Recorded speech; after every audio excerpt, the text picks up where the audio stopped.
뭘 보내달라고 부탁한 적도 없고 그냥 머릿속에 기억나는 거 이제 소개해드리자면 나도 배제고등학교부터 알아요. 그래서 그 앞에는 잘 몰라요. 배제고등학교 나오셨고 이제 서울대 법대 졸업하시고 그 사법고시 붙고 검사 생활을 오래 하시다가 이제 제일 처음에는 영등포구에서 국회의원 생활 시작하셨고 그 박근혜 정권 때는 중국 대사를 하셨죠. 그리고 이제 그 이후에는 지역구를 용산구로 옮겨서 용산에서 국회의원을 하시고 지금 이제 5선이십니다. 그러니까 그 국민의힘 당에서는 선수가 아주 높으신 분 중에 하나 보니까 아주 중진스러운 정치인이시고 뭐 여러분들 이미 아시겠지만 그 윤석열 정권 초대 통일부 장관 하셨고 지난 총선에서 국민의힘 의원 중에서 서울에서 강남 지역을 제외하고 이제 살아 돌아온 사람이 3명인가 그래요. 근데 그분 중에 한 분이시고 아무튼 상당히 시니어 정치인이신데 우리 시각장애인들을 위해서 오늘 토요일 날 특별히 시간을 내주셔서 오셨으니까 우리가 박수로 맞이합시다.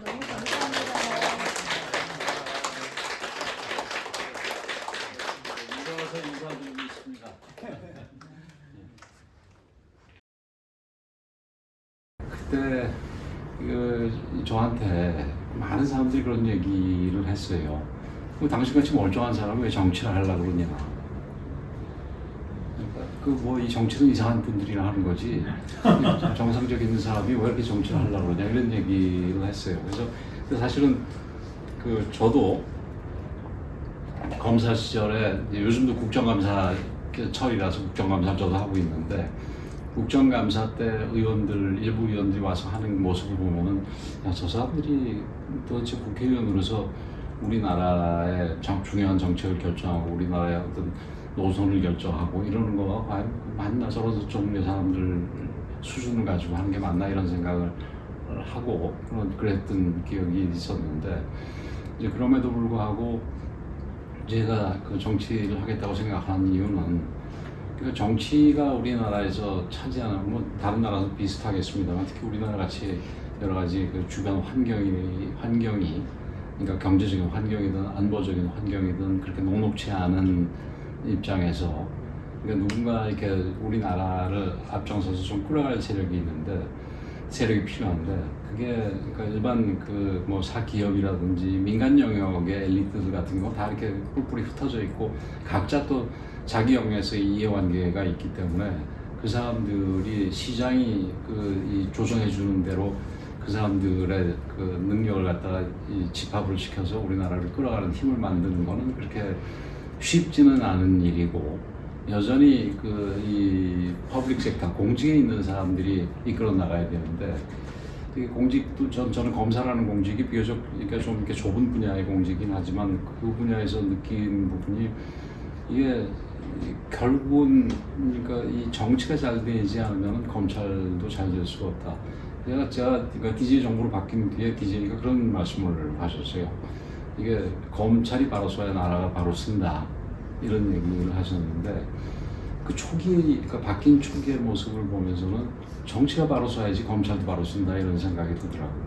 그래서 정치가 중요한데 정치에 전부 이상한 사람들만 가 있으면 우리나라가 뭐가 되겠냐. 정치가 좀 제대로 된 사람들이 들어가서 좀 바꿔야 되지 않겠냐. 이런 얘기를 하면서 정치를 시작하게 됐죠. 그래서 영등포에서 쭉 이제 국회의원 생활을 하고 그래서 국회의원 생활을 하다가 이제 제가 거기서 3선을 하면서 2012년 경우에는 여러분들 국회의원 하면은 이렇게 공천하고 뭐 이런 거 있지 않습니까? 선거 있으면은. 예. 우리 김윤 교수하고 오기 전에 잠깐 얘기를 나눴습니다만 미국에서는 국회의원 선거나 모든 거의 대부분의 공직 선거가 그냥 상향식이라 그래가지고 밑에서 유권자들이 후보들을 뽑습니다. 근데 우리나라 같은 경우는 그렇게 하지 않고 뭐 이렇게 밑에서 뽑는 경우도 있지만 위에서 이렇게 공천이라 그래가지고 이렇게 지명을 하는 경우도 많이 있는데 그래서 그렇기 때문에 이제 미국 같은 경우는 공천심사위원회 뭐 이런 거가 별로 없는데 거의 없는데 우리나라에서는 그게 공천심사위원회든 공천관리위원회든 그런 회의체를 만들어서 거기서 후보자들을 결정하게 되지요. 그래서 굉장히 중요하고 거기서 뭐 그러니까 이 사람들이 국회의원 되고 싶어하는 사람도 굉장히 많으니까 거기에 뭐 부정이라든지 뭐 이런 경우도 많이 끼게 되고 그러는데 제가 2012년에 사실상 공천심사위원회 위원장은 당시에 정호원이라는 분이 위원장을 했는데 나중에 이제 박근혜 정부에서 총리가 되셨죠. 근데 그분은 이 정치 경력이 전혀 없는 사람이라서 분이라서 잘 모르고 제가 당시에 우리 당의 사무총장으로서 이제 공천을 쭉 하게 됩니다. 그래서 근데 그 공천이라는 거가 그 이제 우리 같은 경우는 그 국회의원들이 그게 얼마나 많이 바꾸느냐에 따라서 그 당이 개혁적이냐 안 하느냐가 국민들에게 그렇게 보여지게 되고 그래서 많이 바꿀수록 뭐 저기 그 당이 승리할 가능성이 있다 뭐 이런 식으로 얘기를 하죠. 근데 미국 같은 경우는 그 예를 들어서 미국에는 이제 우리나라하고 달라서 국회가 두 개가 있어가지고 상원 하원이 있어서 상원은 이제 각 주에서 2명씩 뽑는데 거기는 아마 교체율이 10%도 안 될 겁니다. 그게 현재 100명이면은 그 다음에 90명, 다음번 선거에 90명 이상이 그대로 들어온다는 거지요. 그리고 하원 의원 같은 경우는 이제 숫자가 그 훨씬 많아가지고 한 500 몇십 명 되죠? 435명입니다. 아, 435명, 상원이랑 합쳐가지고 500 몇십 명이거든요. 그래서 400 몇십 명을 인구 비례로 해서 이렇게 뽑는데 거기도 그 교체율이 그 한 20%가 안 됩니다. 그러니까 현재 뭐 의원이면은 뭐 거의 뭐 한 300명 이상이 그 다음에도 의원이 될 가능성이 이제 저기 높다고 봐야 되는 거지. 근데 우리나라 같은 경우는 좀 아까 말씀드렸듯이 뭔가 이렇게 바꾸고 개혁적인 거를 모습을 보여야 되기 때문에 교체율이 한 50%에 육박을 합니다. 요 최근에는 한 30% 내려오면서 좀 낮아지긴 했지만 뭐 평균적으로 봐서 40%를 넘었어요. 그래서 어떤 의미에서 지금 그런 40% 50%씩 계속 바뀌어 오는데 그 제가 저기 5선이나 했다라는 거는 힘든 일을 한 셈인데 공천이 그러니까 민의에 따라서 이루어지는 게 아니라 위에서 결정하는 대로 이게 결정하는 거기 때문에 공천을 어떻게 하느냐가 사실 굉장히 그러니까 숫자를 많이 바꾸는 것도 중요하지만 우리 같은 경우 좀 이렇게 자극적인 요즘 세상이 점점 자극적인 걸 좋아해서 하져서 따라가서 그런지 그러니까 그냥 좋은 사람을 뽑는 게 아니라 그냥 알고 보니까 좋은 사람 가지고는 이건 부족하고 뭔가 이렇게 자극적으로 선전이 되는 사람을 많이 내세울 필요가 있어요. 그래서 솔직하게 얘기해서 그게 좋진 않지만 저도 그 당시에 공천을 그런 식으로 해가지고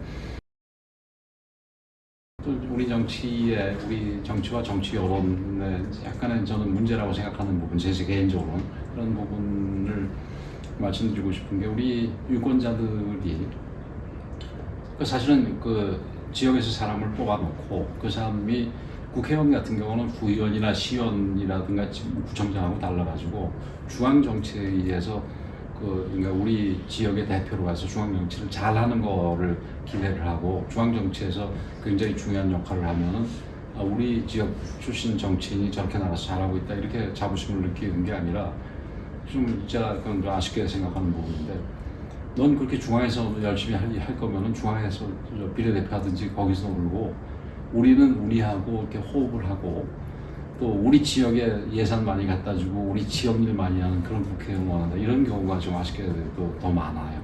그러다 보니까 제가 그 당시에는 굉장히 그 저기 각광받는 입장에 있었음에도 불구하고 당시에 뭐 신인이 나왔는데 신인한테 제가 신이라도 뭐 인지도는 있었던 분이긴 합니다만 제가 밀려서 떨어지게 됐죠.